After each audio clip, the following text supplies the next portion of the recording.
Doctor اسرار مولانا مودودی اور مولانا ساکی نے، آپ ڈاکٹر اقبال کو زیادہ کوٹ نہیں کرتے. ڈاکٹر اقبال کو ہر بندہ کوٹ کرتا ہے، سیکولرز بھی کوٹ کرتے ہیں، بریلوی بھی کوٹ کرتے ہیں، اہل حدیث بھی کوٹ کرتے ہیں، دیوبندی بھی کوٹ کرتے ہیں، لیکن اپنے اپنے مطلب کی چیزیں. پیروں کے خلاف بات کرنی ہوگی تو ان کا شعر پڑھیں گے، نکل کر خانقاہوں سے ادا کر رسم شبیری، تو سارے وہ پیر ذبح کرنا شروع کر دیں گے. میلاد پہ تقریر کرنی ہوگی تو کی محمد سے وفا تو نے تو ہم تیرے ہیں، یہ جہاں چیز ہے کیا لوح و قلم تیرے ہیں. اور اس سے ثابت یہ کریں گے کہ ہمارے بابوں نے رسول اللہ سے وفات کی تھی، لہذا لوح قلم پہ جو فیصلے ہیں وہ بھی خود تحریر کرتے تھے، تقدیر وہ لکھتے تھے یا ان کی مرضی سے تقدیر لکھی جاتی تھی. یہ رزلٹ نکالتے ہیں. یہ تو شاید ڈاکٹر اقبال کے بھی ذہن میں نہ ہو. انہوں نے جواب شکوہ میں یہ جواب یہ دیا تھا کہ اگر تم نبی علیہ السلام کے ساتھ مخلص ہوگے نا تو لوح و قلم تیرے سے مراد ہے کہ اللہ تعالیٰ تمہاری خواہشات کے مطابق، تمہاری دعاؤں کے مطابق تمہارے حق میں فیصلے کرے گا. تم نہیں خود کچھ کر سکتے. خود کرنے جوگے ہوتے تو ان 300 سال میں ہزاروں مزار دنیا میں بنے ہیں، اور یہ جتنے بابوں کے نام لیتے ہیں نا وہ سارے ان 300 سالوں کے اندر زندہ تھے. کدھر تھے اشرفی تھانوی صاحب جو کہتے ہیں حکیم الامت اور مجدد دین و ملت اعلیٰ حضرت؟ ان کے زمانے میں انگریز تھے نا، تو غلامی سے نجات دلواتے ہیں نا مسلمانوں کو، نگاہ مارتے نا. ایک بنی اسرائیل کے پیغمبروں نے غلامی کا دور دیکھا ہے، رومنز کی غلامی کے دور میں پیدا ہوئے، فوت بھی ہو گئے. وہ تو حضرت عزیر علیہ السلام آئے ہیں تو اللہ تعالیٰ نے انہیں غلامی سے نجات دلائی ہے. اس سے پہلے بھی غلامی کا دور ہی گزرا ہے. بنی اسرائیل کے پیغمبر بھی غلامی میں زندگی گزارتے رہے ہیں. حضرت زکریا، حضرت یحییٰ علیہ السلام ہیکل سلیمانی میں بیٹھ کے دعوت توحید کا کام کرتے تھے. حکومت بت پرستوں کی تھی، رومنز کی تھی. کوئی کسی نے کوئی حکومت نہیں الٹی ہے. ٹھیک ہے، تو یہ ہاں شیخ عبد القادر جیلانی نگاہ مار دیتے سب، کہانیاں بنائی ہوئی ہیں، سب جھوٹ ہے. تو یہ اس لیے ہم کوٹ نہیں کرتے. تو وہ ہر بندہ ان کے اشعار کو کوٹ کرتا ہے. قرآن و حدیث میں ماشاءاللہ کافی ہیں جی. اور پھر بعض اوقات ہمیں ان سے اختلاف بھی ہوتا ہے. ان کے بعض بے خطر کود پڑا آتش نمرود میں عشق، عقل ہے محو تماشا لب بام ابھی. ہم کہتے ہیں یار ہمیں اس سے اختلاف ہے. یہی تو عشق کے چلوں نے کیا ہوا ہے کہ قرآن و سنت اور عقل اور علم کی بات کو وہ ڈیگریڈ کرتے ہیں اور عشق دے چلے نمبر لے گئے. یہ وہی ہے جی، عشق دے چلے نمبر لے گئے عقل والے انجے ہی عمرہ گالیاں. اے ڈاکٹر اقبال دا شعر دا ترجمہ جڑا نا انہوں نے کیتے ہے. اب مجھے بتائیں کہ کیا ابراہیم علیہ السلام جو ہے وہ آگ میں کودے تھے یا ان کو دھکا پھینکا گیا تھا؟ خود کدھر کودے تھے؟ وہ خودکشی تو حرام ہے. اور دوسرا وہ کہتے ہیں جی عشق کود پڑا اور عقل جو ہے وہ ابھی تک سوچ رہی ہے. یار ابراہیم علیہ السلام نے اپنی عقل ہی استعمال کی تھی، وہ خلیل اللہ تھے. انہوں نے صحیح بخاری میں دعا کی تھی حسبنا اللہ و نعم الوکیل. وہ اپنے ہوش و حواس میں تھے. ٹھیک ہے، انہوں نے عقل سے ڈسیزن کیا تھا. قرآن تو کہتا ہے عقل والے نمبر لے گئے. سورہ زمر میں اللہ تعالیٰ کیا فرماتا ہے کہ علم والے اور بغیر علم والے برابر نہیں ہو سکتے. قل هل يستوي الذين يعلمون والذين لا يعلمون. اے نبی بھلا بتاؤ علم والے اور نا علم والے برابر ہو سکتے ہیں؟ انما يتذكر اولو الالباب. نصیحت تو حاصل نہیں کرتے مگر عقل والے. وہاں علم کا ذکر کیا اور ساتھ ذکر کس کا کیا؟ اس کا مطلب ہے علم کا تعلق عشق کے ساتھ نہیں، کس کے ساتھ ہے؟ قرآن سے ثابت ہو گیا. اب میں آپ کے شعر لے کے بیٹھا رہوں؟ علم کا تعلق عقل کے ساتھ ہے. اب علم کے فضائل میں جتنی باتیں قرآن و سنت میں ہے نا وہ عشق کے کیٹیگری میں نہیں آئیں گی، عقل کی کیٹیگری میں آئیں گی. قل رب زدنی علما. اے نبی عرض کرو اے اللہ میرے علم میں اضافہ کر دے. میرے عشق و سرور میں اضافہ کر دے نہیں ہے، علم میں اضافہ کر دے. علم کو اللہ تعالیٰ نے بنیاد رکھا ہے.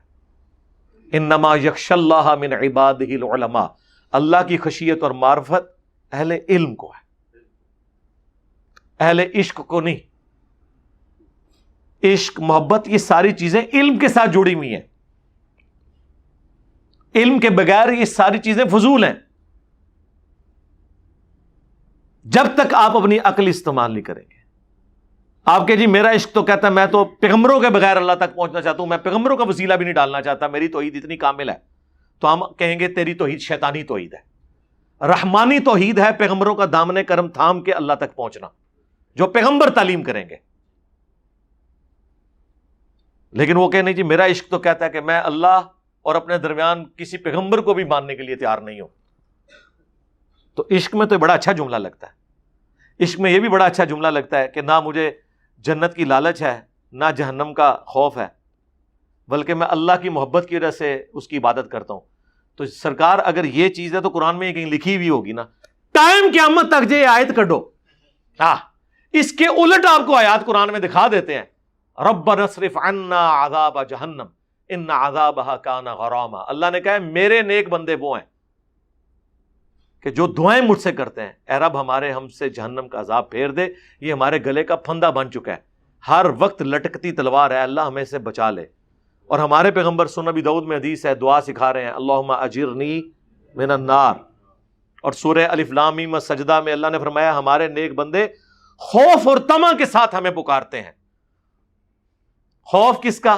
اللہ کی ناراضگی کا، جہنم کا. اور طمع کس کا؟ اللہ کی رضامندی کا اور جنت کا. یہ جنت کی لالچ ہمیں کس نے دی؟ شیطان نے یا اللہ نے؟ تو اس کا مطلب ہے کہ اللہ تعالیٰ ہمیں غلط چیز کی لالچ دے رہا تھا. تو پھر جنت کی توہین کرنا، جنت کو ڈیگریڈ کرنا، کیا یہ رحمانی توحید ہے یا شیطانی توحید ہے؟ تو سارے صوفیاء یہی کرتے رہے. ہو جی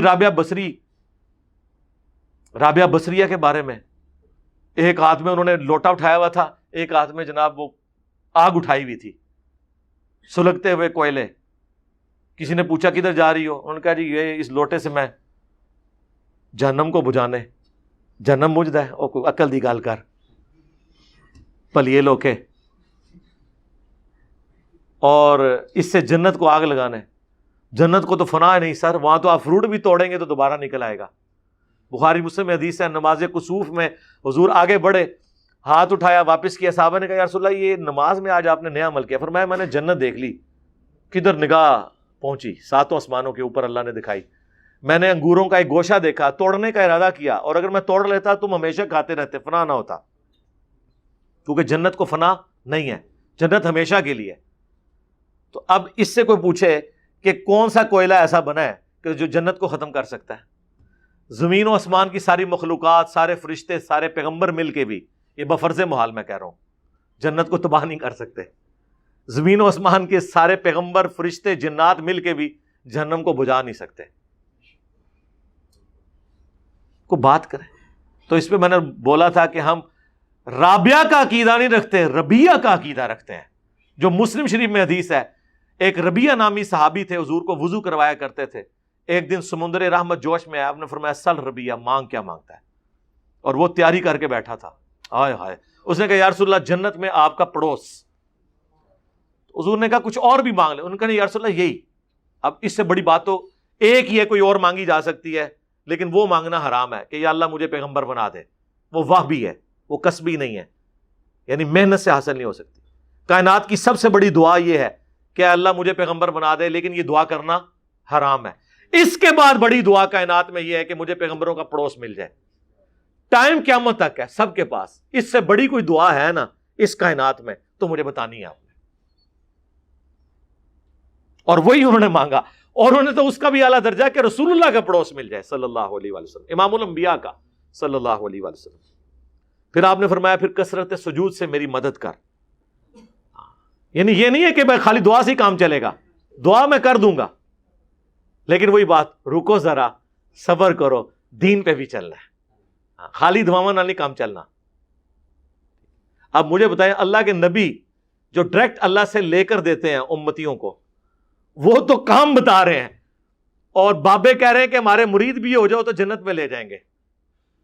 پھر ہم یہ کہنے میں حق بجانے میں نہیں ہے کہ اگر اللہ کے نبی کا یہ سٹیٹس ہے تو بابے تے شے کوئی نہیں کہویے کہ نہ کہویے، تو اس تو بات بنتا ہے کہ بابے تے شے کوئی نہیں. لیکن یہ اس صورت میں جب آپ کو علم دین پتا ہوگا، جب آپ کو یہ کہا جائے کہ علموں بس کری ہو یار. یہ کیوں کہا گیا؟ کیونکہ بیسیکلی انہوں نے جو گمراہیاں پھیلائی ہیں نا، اس کے اوپر گرفت صرف علم بھی کر سکتا تھا. تو انہوں نے کہا یار او جی شیطان بھی بڑا پڑے ہویا سی. سرکار کیڑی آیت ہے، کیڑی حدیث ہے کہ شیطان بڑا پڑے ہویا سی؟ ٹائم قیامت تک جے ایک کڈنا جے. پیر نصیر الدین صاحب نے باقاعدہ ایک کتاب لکھی کیا شیطان عالم تھا, اور انہوں نے کہا جاہل پیرو اپنی جہالت چھپانے کے لیے علم کو کرٹیسائز کرتے ہو اور کہتے ہو کہ شیطان بہت بڑا عالم تھا. یہ کہاں سے تم نے بات نکالی ہے؟ یہ اس لیے انہوں نے کیا کہ پیروں سے کوئی نماز نہ سن لے, قرآن کا ترجمہ نہ سن لے. اب پیر نصیر الدین صاحب تو خود عالم دین بھی تھے, خالی پیر تے نہیں تھے, موحد بھی تھے, تو وہ علم کا دفاع کرنے والے تھے. تو انہوں نے باقاعدہ ایک کتاب لکھی کیا شیطان عالم تھا, اس میں پھر انہوں نے ان کی کلاس لی, کہا کہ اللہ سے ڈرو. علم تو یہ کہتا ہے کہ جو اللہ فرما دے, جو نبی فرما دے, اس کے بعد کوئی اور بات نہیں, کوئی آئیں بائیں شائیں نہیں, چاہے وہ عشق کی بات بھی ہو. مجھے بتائیں جو ابو داؤد اور ابن ماجہ میں حدیث ہے, ایک صحابی نے حضور کو سجدہ کیا تھا, یہ عشق کا سجدہ تھا نا, تو حضور نے وہ قبول کر لیا. فرمایا سر اٹھا, یہ کیا کر رہا ہے؟ یا رسول اللہ ہیرا گیا تھا, وہاں لوگ اپنے سردار کو سجدہ کرتے ہیں. آپ فرمایا جب میں مر جاؤں گا تم میری قبر سے گزرو گے, کیا میری قبر پہ بھی سجدہ کرو گے؟ نہیں یا رسول اللہ. اچھا اس کا مطلب ہے وہاں تک تو قبر کے سجدے کو برا سمجھا جاتا تھا. سجدہ تعظیمی, سجدہ عبادت, یہ تفریقات ڈسکس نہیں ہوتی تھی. پھر آپ نے فرمایا کہ پھر مجھے کیوں سجدہ کرو؟ اگر میں سجدہ جائز سمجھتا تو بیویوں سے کہتا کہ اپنے خاوندوں کو سجدہ کریں اس حق کے سبب جو اللہ نے دیا ہے. عشق دے چلے نو تو حضور نے ڈانٹ دیتا اور عقل کی بات اسے سکھائی کہ سجدہ اللہ کا حق ہے, اور اللہ کے بعد اگر تعظیم میں حق ہوتا تو بیویوں سے کہتا خاوندوں کو کریں. اس امت میں سجدہ تعظیمی حرام ہے, جو اگلی امتوں میں جائز تھا. حضرت یوسف کو ان کے بھائیوں نے کیا, آدم علیہ السلام کو فرشتوں نے کیا. ختم نبوت کی برکت سے کشف و الہام ختم ہوا اور توحید کامل ہوئی کہ سجدہ تعظیمی بھی اس امت میں. یہ دو خصوصیات اس امت کو اللہ نے دی ہیں جو اگلی امتوں کو نہیں تھی. وہاں غیر نبی کو بھی کشف الہام ہوتا تھا. آج ہوتا تو لوگوں نے اپنے اپنے دین بنا لینے تھے. لوگوں نے کہنا تھا بخاری میں یہ لکھا ہے لیکن مجھے تو یہ کشف ہوا ہے, اور پیغمبر کو یہ آنا نہیں تھا کہ کوئی چیک کر سکے. اللہ نے کہا نہ, ختم, کوئی کشف, کوئی الہام, کوئی آسمانی خبر نہیں سوائے خواب کے, وہ بھی جب تک پورا نہ ہو جائے. دین وہی جو کتابوں میں, ورنہ حجۃ الوداع پہ حضور کہتے ہیں دین وہ ہے جو قرآن و سنت میں اور جو بابوں کو خواب میں آئے گا, کشف میں آئے گا, ختم. اور توحید ایسی کامل ہوئی کہ سجدہ تعظیمی رسول اللہ کو بھی نہیں ہوگا تو بابے تو شاہی کوئی نہیں. لیکن بابے آج تک جھکا رہے ہیں. آپ مجھے بتائیں حرام ہے تو یہ جھکا رہے ہیں, اور اگر کوئی ہلکا سا جواز ہوتا تو انہوں نے 5 نمازیں بھی ختم کر کے انہوں نے کہنا تھا آپ ایک دفعہ ہماری نماز پڑھ لو, وہ 5 بھی معاف ہے. ہاں یہی کرتے ہیں نا, فنافی شیخ 10 دیتے ہیں, فنافی شیخ, پھر فنافی رسول, پھر فنافی اللہ, لیکن پوری زندگی فنافی شیخ ہی ہوتا ہے. چندہ شیخ نو, گفٹ شیخ نو, اور شیخ کر دے مر جاندے نے. اور آخرت بن جاتی تو پھر بھی صبر آ جاتا, آخرت میں شیخ کے ساتھ ہی ہو گئے.